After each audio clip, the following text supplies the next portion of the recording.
Is this just parenting or blatant favoritism? The AI judge delivers the final verdict.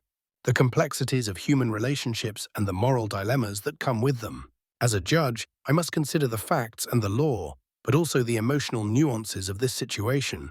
First, let's establish that your husband's actions were unacceptable. Cheating is a breach of trust, and using joint funds for personal expenses without your consent is financial infidelity. His statement, implying that his sacrifices were a down payment on your loyalty, is a twisted and manipulative way of justifying his behavior. Now, regarding your question, would you be the asshole if you pressed charges? I would say no. You have every right to seek justice and protect your interests.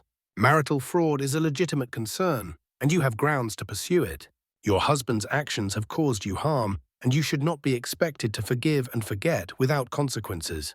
However, I must also consider the emotional context of this situation.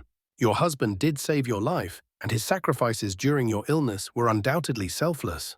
But that does not give him a free pass to cheat and engage in financial infidelity.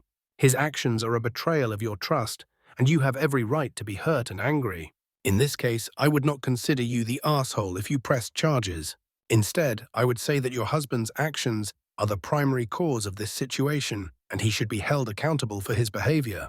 Pressing charges would be a legitimate way to seek justice and protect your interests. That being said, I would caution you to consider the potential consequences of pressing charges. It may lead to a messy and public divorce, which could be emotionally draining for both parties.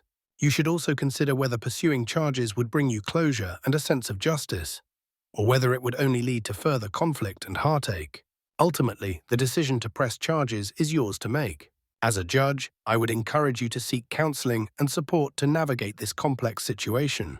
Remember that you deserve to be treated with respect, honesty, and integrity in your relationship, and you should not be expected to forgive and forget without consequences.